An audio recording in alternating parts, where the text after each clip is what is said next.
just to show you a little bit the agenda for today, how the webinar will unfold. First, my colleague Ricardo will give you an overview of the FuelEU Maritime Regulation, the main elements, the objective, and we'll talk about the context and the steps towards implementation. And then our colleagues from EMSA will take over, who will talk about more operational technical matters, the FuelEU timeline, how companies will need to, what our companies are required to do to comply with the regulation, the different compliance tools, and also the functioning of the FuelEU database system. And then there will be a presentation also from EMSA on the monitoring plan workflow and the content. So the regulation is applied from January 2025. But there's an obligation on companies to submit a monitoring plan for each of their ships by 31st of August. So that's why we are focusing on the monitoring plan element already at this presentation. What I also want to explain is the questions.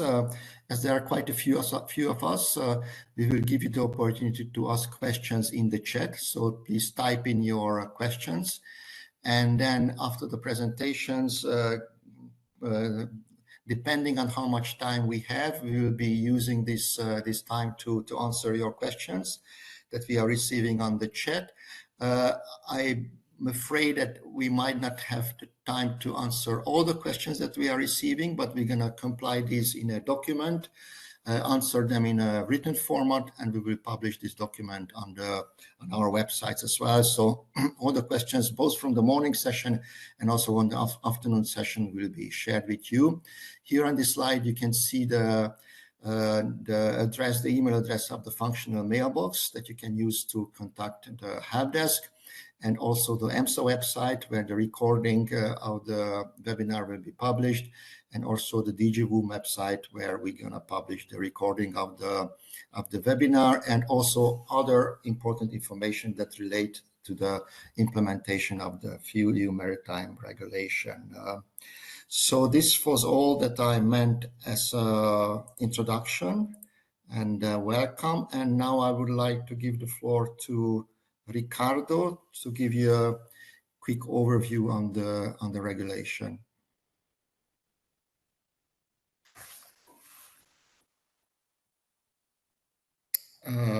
Ricardo? Okay, I think you can hear me?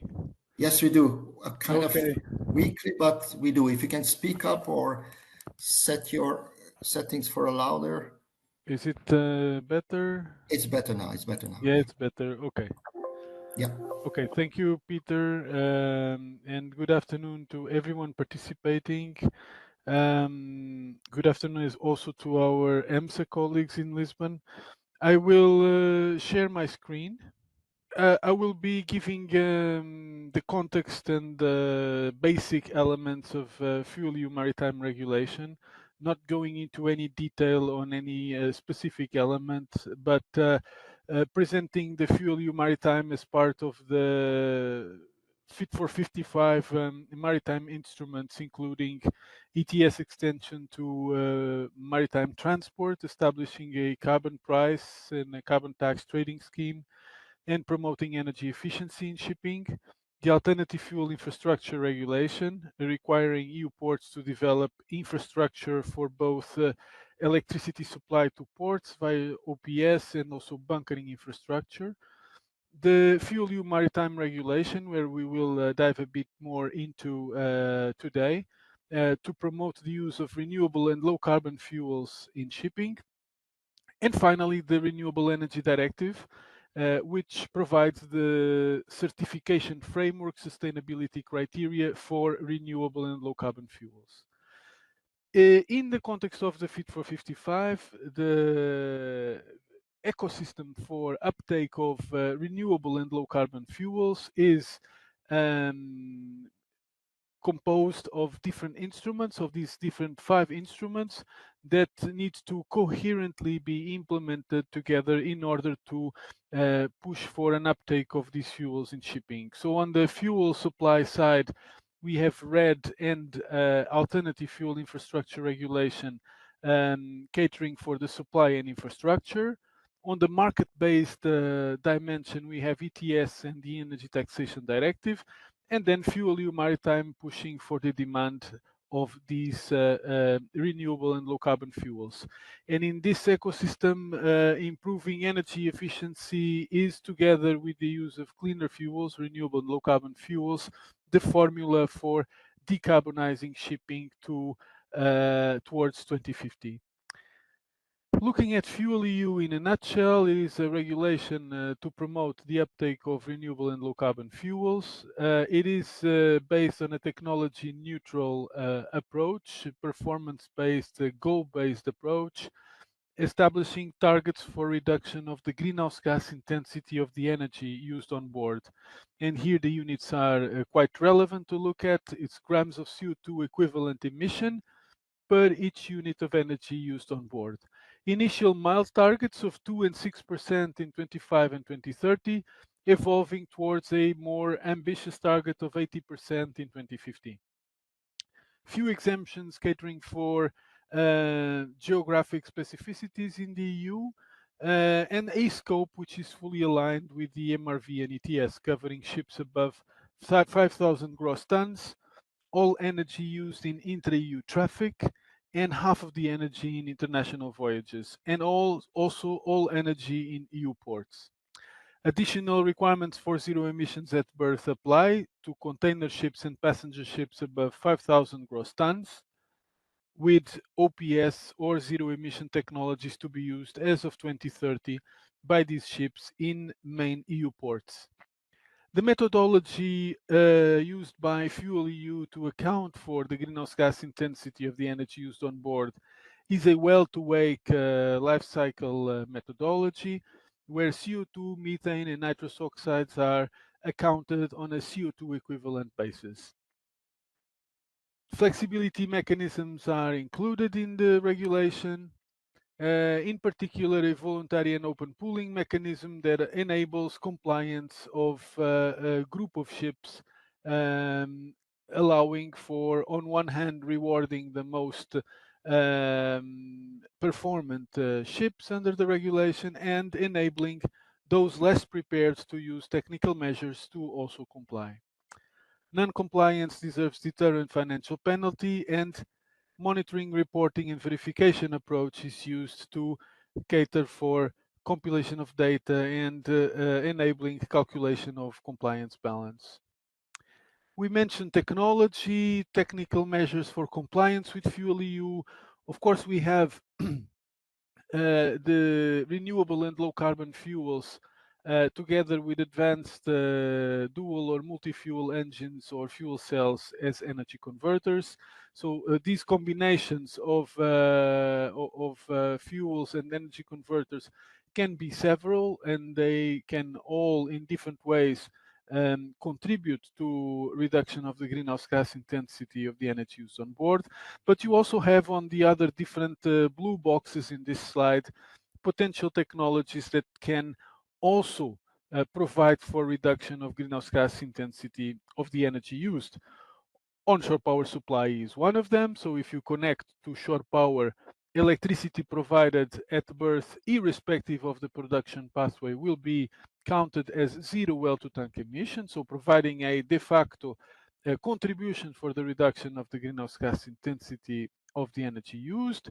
We can use zero emission technologies contributing to it. Also wind assisted propulsion devices based on application of a reduction factor dependent on the level of installed wind assisted power on board the ship, and also onboard electrical energy storage batteries that can also be used as zero emission technologies at berth, charged irrespectively whether at shoreside facilities or charged at sea.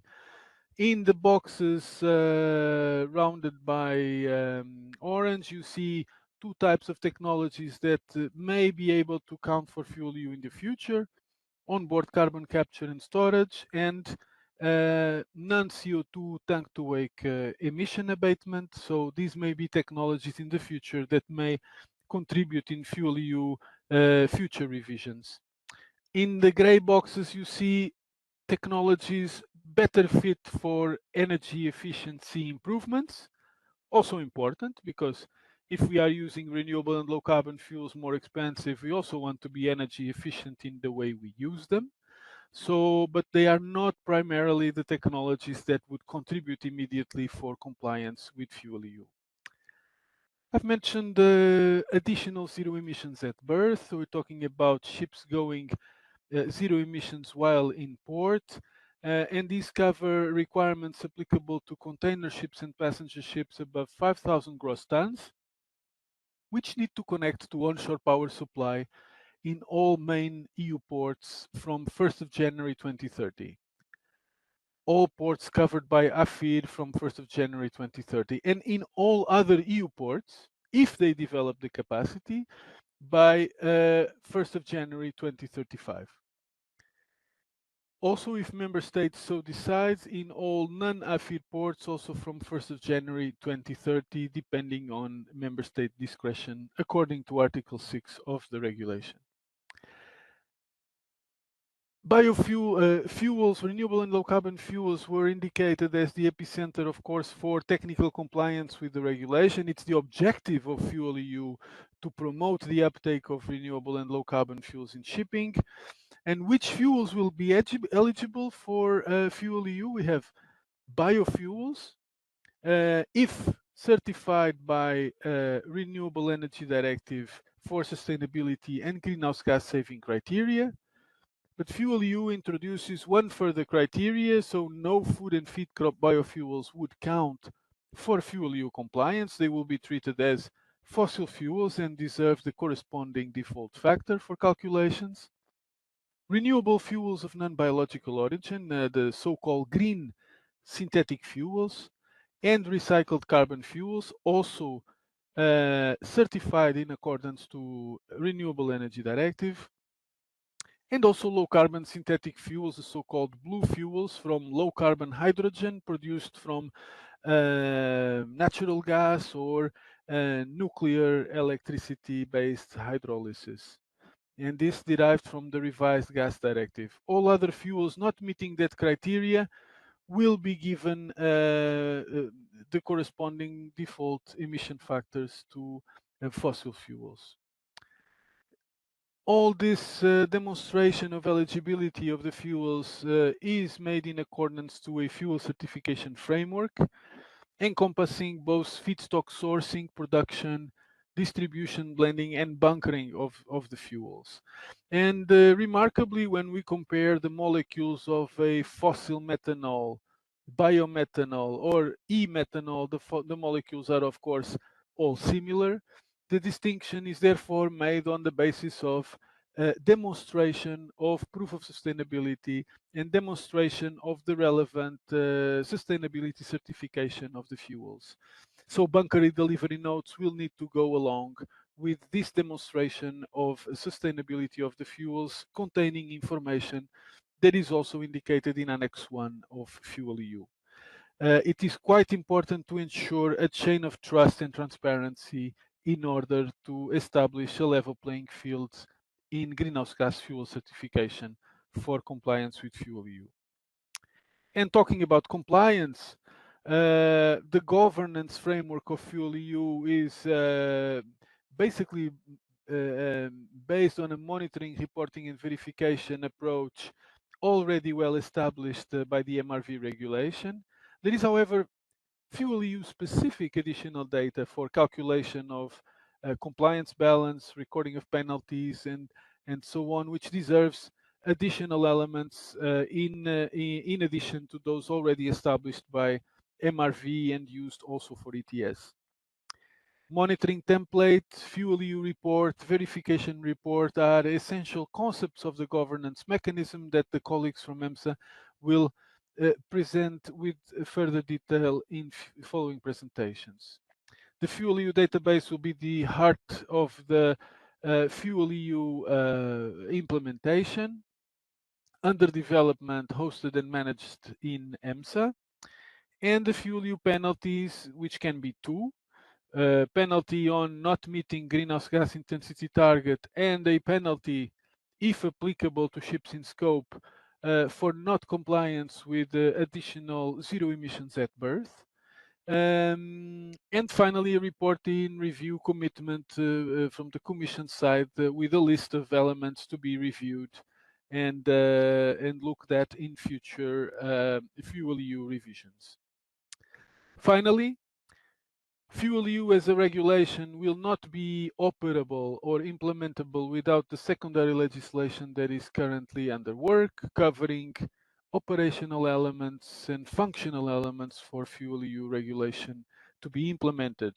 OPS communication, zero emission technology certification, governance elements such as verification activities, accreditation of verifiers, monitoring templates, elements of the FuelEU database, amongst others. Frequent asked questions will be published soon.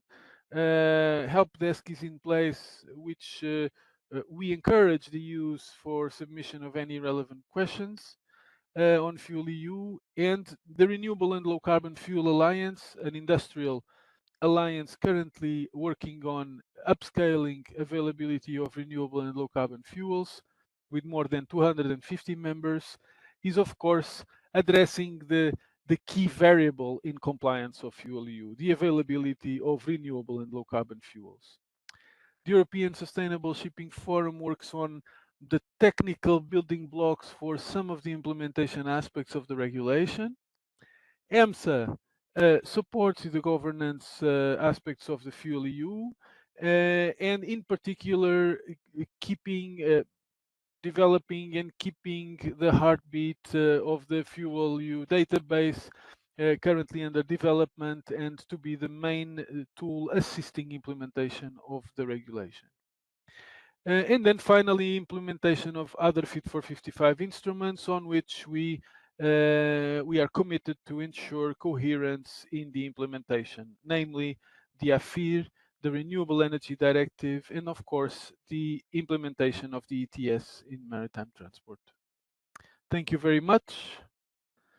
And Peter, I hand back to you. Yes, thank you, Ricardo. And I just want to say that we haven't received any questions in the chat. I believe that it must be open, but please signal to us if you've been having problems to type in questions in the chat and you tried and you haven't managed. Because as I said, you are encouraged to ask questions, and at the end of after the three presentations, we will have time to answer these questions. There's a test in the chat, and it seems to be working. So another encouragement for you to use the test, the chat function. And now we can go to the presentation of EMSA to Lisbon. Jose, it's over to you.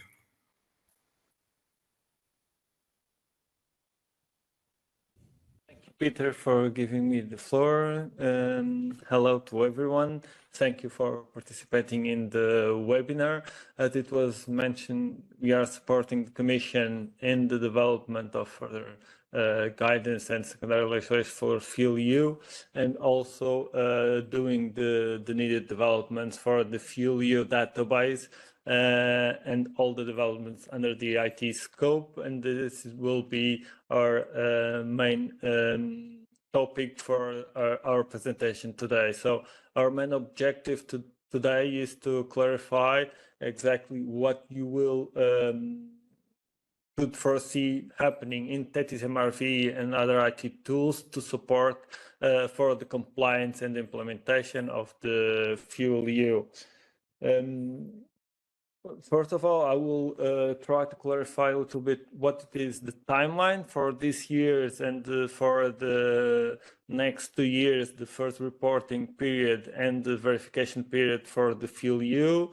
Explain a little bit what it is, the fuel database ecosystem, and how we foresee it to be implemented in the ecosystem of IT systems that we already provide to all users at EMSA. And then trying to explain a bit the FuelEU process as we foresee it and how the users and will have to implement and then what the different actions that are foreseen in the FuelEU process. So going directly to the timeline, it was already mentioned, and as you know, in last September, FuelEU Maritime was adopted. In terms of the secondary legislation, there are several acts being prepared. The first of them is the monitoring plan template that is to be published and adopted by the end of June, early July, and also the verification and accreditation. And following that, as foreseen in FuelEU Maritime Regulation, by the end of August, we will have the deadlines for the companies to submit for the verifiers or to the verifiers the monitoring plan for assessment. Then the verifiers should do the assessment till the end of the year, so the companies may start monitoring in beginning of 2025.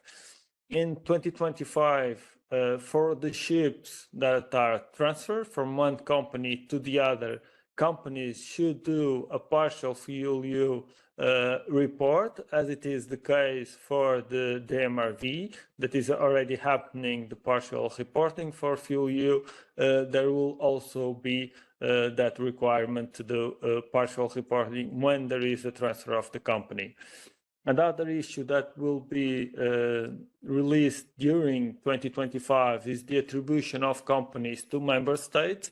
And just to quickly explain, the attribution under the FuelEU Maritime is mostly related to the enforcement and to the additional checks report. So there will be no approval foreseen of the monitoring plan by the member states. Nevertheless, at the later stage, member states do foreseeing or following a targeted approach can check if the monitoring plan is compliant with the regulation. Then, following the reporting period in 2026, we will have the first verification period where the companies will have to submit the first FuelEU report. Verifiers will emit the verification report, will issue the calculations for the compliance balance, and companies will use the flexibility mechanism or other use the penalties to comply with the FuelEU Maritime, and then the document of compliance and the enforcement by the additional checks. We'll get more into details in the following slides. In terms of the IT, what can you expect? For the users that are already using the TETIS MRV to comply with the MRV regulation, you may have noticed that in the TETIS MRV, there were already some developments for FuelEU. There is already there the well-to-tank emission factors and greenhouse gas. So we are, as possible, integrating the developments with the MRV to do it as fast as possible. The main developments dedicated specifically for the FuelEU Maritime is the integration and allowing companies to submit the FuelEU monitoring plan. It will happen early August. Then we will do the deployment of the functionalities to allow companies in early 2025 to do the partial reporting when there is a transfer of company. And then the algorithm to do the attribution of companies in TETIS MRV. This will be similar to what's happening for the MRV regulation. The companies, member states, and verifiers will be able to see in the TETIS MRV the attribution of the companies in the scope of the FuelEU, and then the remaining functionalities to do the FuelEU report and the compliance mechanism in the beginning of 2026. There is a lot of developments. There is the need, and we understand that, to develop and to start the communications and to develop more communication tools for you to better understand how to do the functionalities under the TETIS MRV. This is why we are starting the webinars. We have this first just to give a quick overview what you can expect in the following months. As Peter already mentioned, there will be a quite comprehensive frequent asked questions to be deployed for you to have a more clear idea or better understanding of the FuelEU Maritime Regulation. Regarding the IT, we will have a dedicated webinar in July to explain exactly how you will do the management in the TETIS MRV to submit the monitoring plan, and also TETIS MRV tutorials to explain exactly what are the procedures in the TETIS MRV. Further webinars and communication activities will happen in the second semester, more dedicated to the reporting activities. Now, explain a little bit what you can expect in terms of the FuelEU database concept.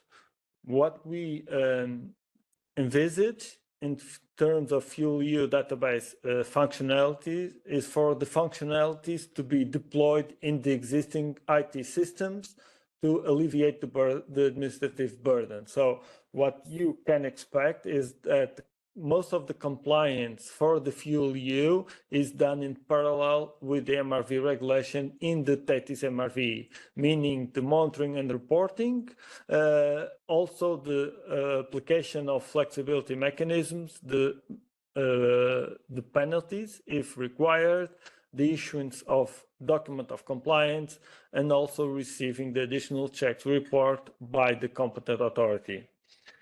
Part of the enforcement, as already happens for the MRV regulation, will happen in TETIS system due to the port state control to verify the existence of the document of compliance on board of the ship, and a module to do more detailed inspections in the TETIS EU, and to foresee also the issuance of the expulsion order if there is repeated non-compliance with the document of compliance on board. Additional functionalities may appear in other tools, mainly to facilitate the communication of the exemptions related to the OPS connection.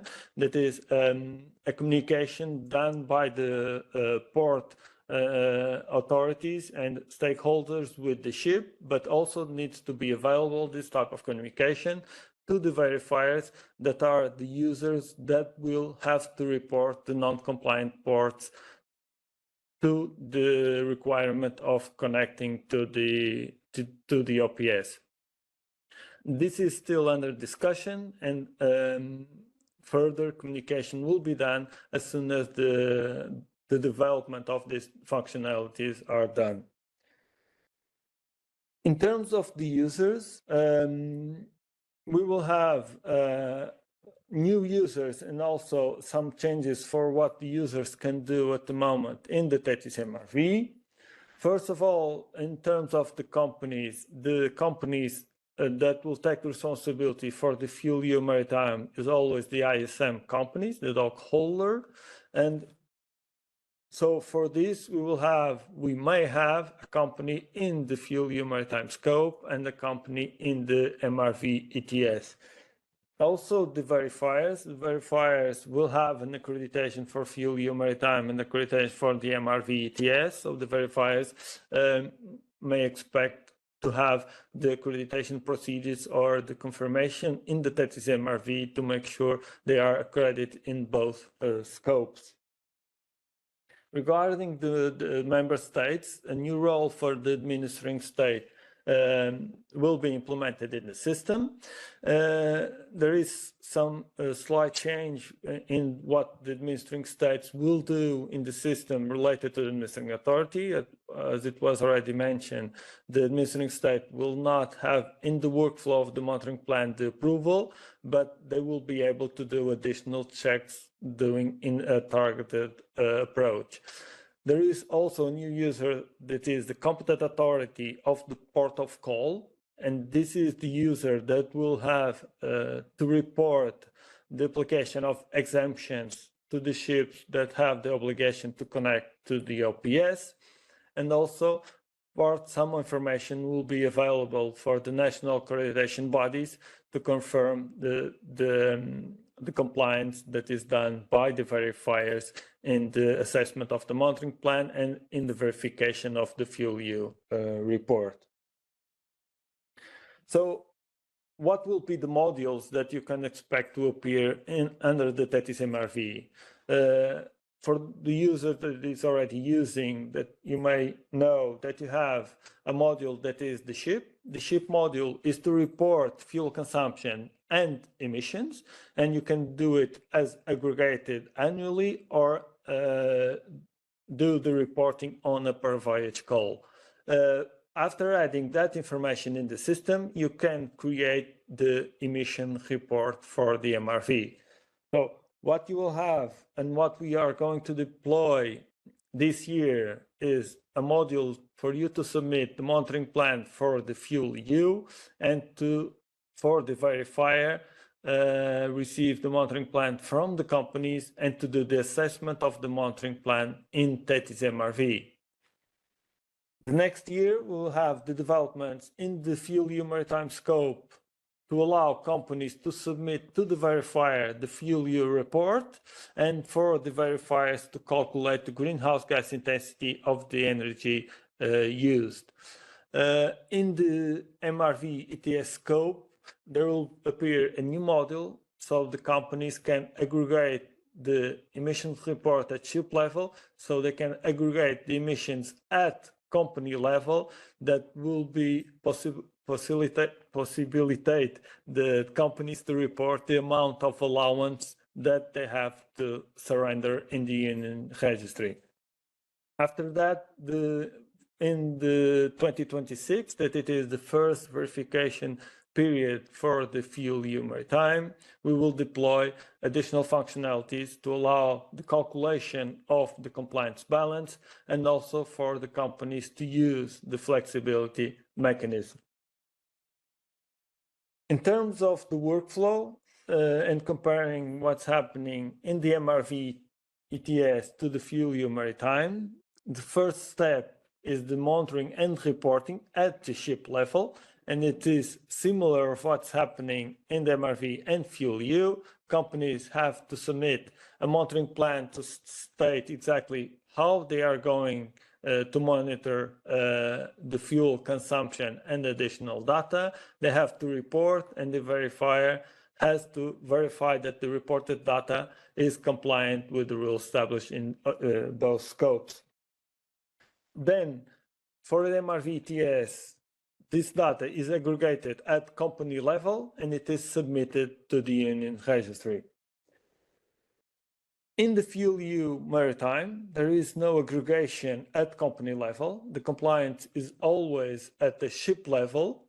So at the ship level, the ship can use the flexibility mechanism, and the flexibility mechanism means they can do the banking and borrowing related to different reporting periods, but counting on the compliance balance of that specific ship, or they can use the pooling between the compliance of different ships.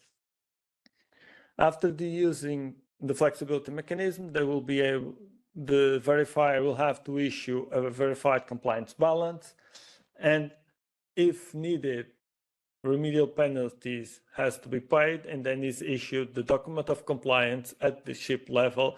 That means that the company fulfilled the obligations under the FuelEU Maritime.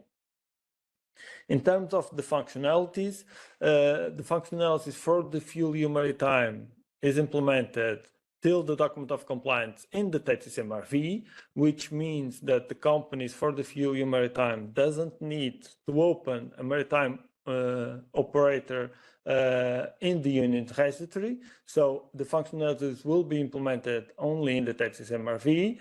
That it's not the same what happened for the ETS MRV process of compliance, where companies had to open a MO account in the Union registry.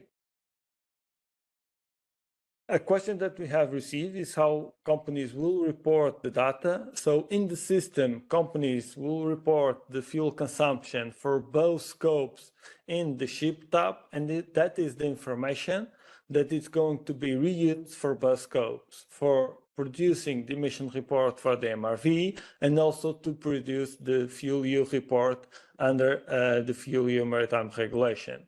There is specific data for the MRV, namely in terms of cargo operations or the cargo data to calculate energy efficiency parameters. And there is specific data for the FuelEU Maritime related to the OPS and to sailing in ice. But the information that is related to fuel consumption should be common and reported only once. Going more into the details of the workflow, the first step, as you may know, is submitting the monitoring plan to the verifier.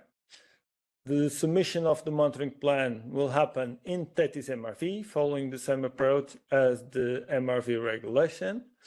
It will be assessed by the verifier. So in 2025, ships will have to monitor the data of fuel consumption and the energy consumed on board of the ship. As already explained, we will also run the attribution of the companies to the member states. In 2026, companies will submit the FuelEU report, and the verifier will assess the data or will verify the data that is being submitted by the companies. Additional to the verification report, the verifier will do the calculation of the greenhouse gas intensity of the company and will submit the calculation of the greenhouse gas intensity and the initial compliance balance to the companies. When the company receives the attained compliance balance, they will make the option of using a flexibility mechanism or using the penalty to do the compliance. Regarding the flexibility mechanism,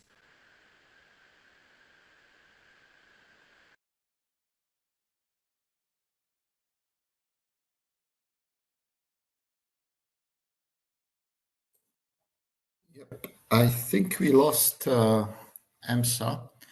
It seems that their connection has been broken. But while we are waiting for them to reappear, maybe we can start with answering some questions. Right, the question has been coming in, which is very good. I might take one or two, and then if EMSA is back, then we will be continuing with the presentations and answering the remaining questions. So 2 or 3 questions from my side. One question is about the regulated entity, which always comes up, which is a very crucial question. We agree with that. I think Jose here already mentioned that for the FuelEU, the regulated entity is always the ISM company, is always the entity that is holding the ISM code, is responsible for meeting the requirements of the falling under for the ISM company.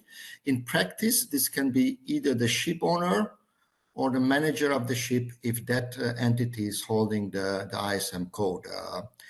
So if the ship owner is holding the ISM company responsibility, then obviously it will be the ship owner who is responsible for the FuelEU. But if the ship owner is not the ISM company, but it's the manager of the ship or any other entity, then that entity will be responsible for the FuelEU. It is different than in case of the ETS. but there are reasons for this difference, because the FuelEU is ship-based, while the ETS is a company-based regulation. And although we were trying to make any connections with the IMO system, where the ISM company, the ISM-based regulation is an important practice that has been established some time ago. This question will be exactly tackled by the Q&A that we will be releasing, so that you can see the explanation in a written format. Another question that I can attempt to answer was asking about the link with the IMO agreement. What will happen to the FuelEU in case a global agreement is reached at the IMO? Will the penalties be doubled? Will there be an IMO penalty? Will there be an EU penalty? So our line on this is that we're gonna review the FuelEU regulation. If there's an IMO agreement, if there's a global agreement, there's a specific review clause in the regulation that we need to adjust our domestic, our regional approach, or the regional regulation to the IMO approach. Obviously, we don't know what the format of a global measure will take. We know that there are intense negotiations on this for a global FuelEU standards, which will be different, which will be similar to the FuelEU, or an ETS-like measure about a global levy, but we will make an adjustment, a streamlining, so that duplications will be avoided, and the compliance with the FuelEU will be not that different, or will be merged, or will be happening parallel with the IMO regulations. There was one more concern about the late adoption of the monitoring plans. We will try to, of course, we will try to release them as soon as possible, hopefully in late June. On the 6th of June, the member states will give an agreement to the monitoring plan, and also for the verification rules. And then the translations will have to happen, which usually takes 2 to 3 weeks. So hopefully by the end of June, early July, we will be able to release the final version of the monitoring plans. In the meantime, I see that Lisbon EMSA has returned, has been reconnected. While you were away, I answered 2 or 3 questions, but I can give you back the floor, José, to continue the presentation. Thank you, Peter, and sorry for the hiccup. There was an issue here with our computer, so thank you very much for replying the answers. I will return to the presentation, and I promise it won't take much longer. Sorry, just a moment. So I was here just explaining the flexibility mechanism. So as I was saying, I won't go much into the details of the flexibility mechanism. We'll address this in later webinars, just to quickly explain that the companies can use the banking and borrowing and the pooling. If a company decides to use the borrowing, it cannot use the pooling mechanism. But if the company use the pooling mechanism, they can use and each ship can participate in one pooling. And after the pooling, if having a positive compliance balance, they can still borrow the positive compliance balance for the following reporting period. If the company decides not to use the flexibility mechanism and decides to do the compliance through the penalty mechanisms, member states will receive the attained compliance balance, will calculate the penalties, will request companies to pay the penalties, and after the payment of the penalties, the member state competent authority will issue the document of compliance. As mentioned, as part of the enforcement by the member states will be able to do targeted additional checks.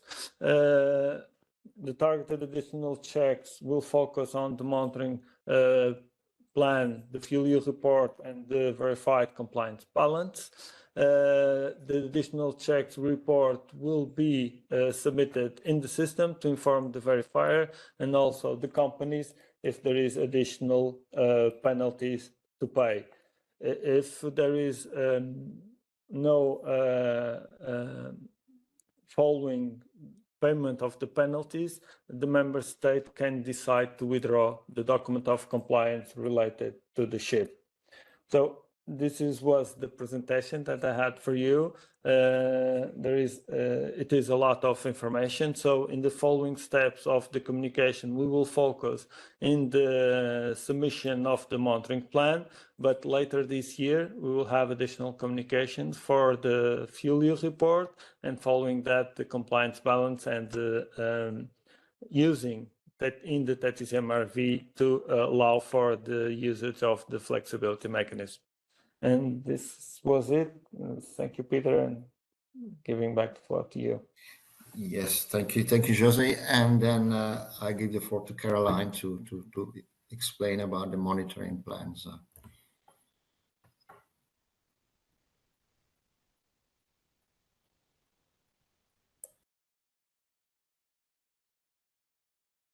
Sorry, good afternoon.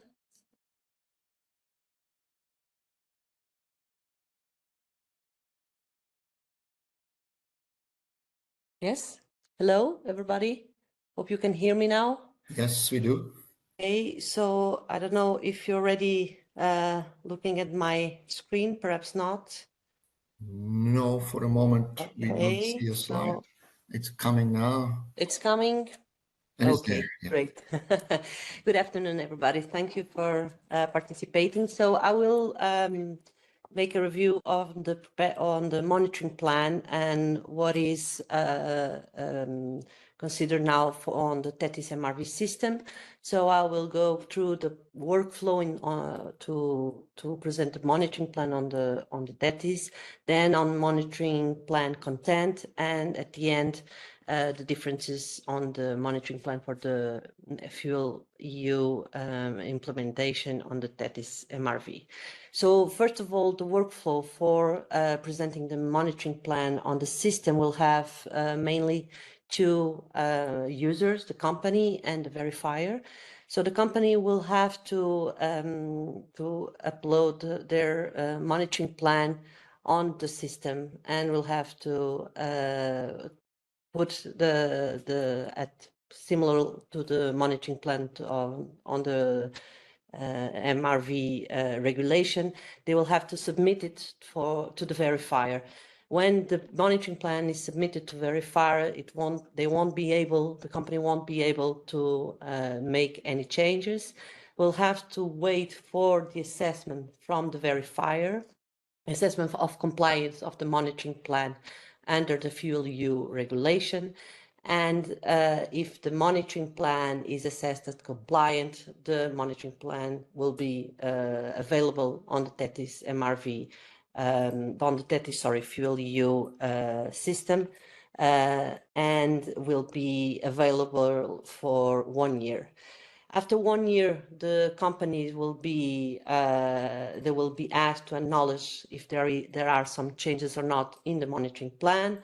If not, the monitoring plan is updated. Otherwise, it will need, for certain circumstances, certain changes to be assessed again by the verifier. As for the monitoring plan template, the backbone of the TETIS MRV system will maintain. So we have a lot of information that will be still common for both regulation.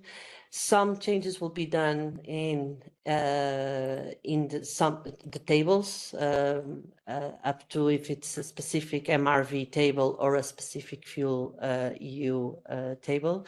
So 18 tables will be changed. Part A, revision record sheets will remain the same. Then part B, you will have some tables from the specific MRV regulation that will be changed to tables specific from the FuelEU. That has to do mainly because of all the information, basic data related to onshore power supply, zero emissions technology, power at berth. I mean, all the derogations coming from the FuelEU regulation.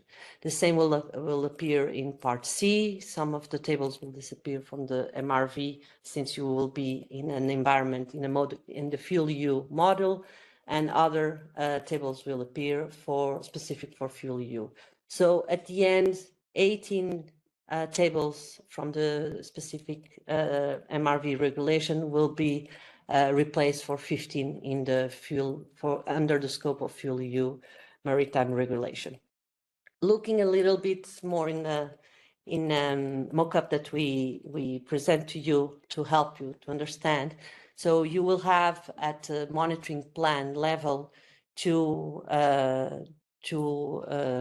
let's say spaces. One will be MRV for monitoring plan for MRV regulation, and the other for FuelEU.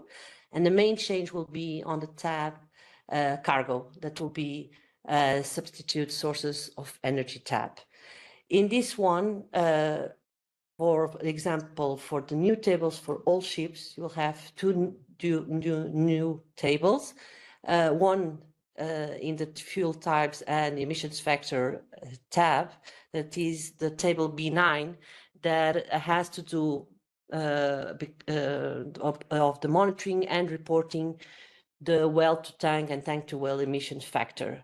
And the other will be on the control activities tab related to Part E, the management. For new tables related to onshore power supply, we'll have some changes, mainly in the substitute sources of energy tab. Table B4 about equipment to allow connection to onshore power supply. B5 about zero emissions technology, and B6 about power demand at berth, and B8 procedures, systems, and responsibilities used to update the completeness of the list of fuel consumer OPS equipments and zero emissions technology. Also, at the level of Part C of the secondary legislation, you will have C16 table about the monitoring of energy provided by OPS and the monitoring energy provided by the zero emissions technology that will appear. Also table D2 that has to do with data gaps that will have to be estimated for consumptions from OPS and ZETs.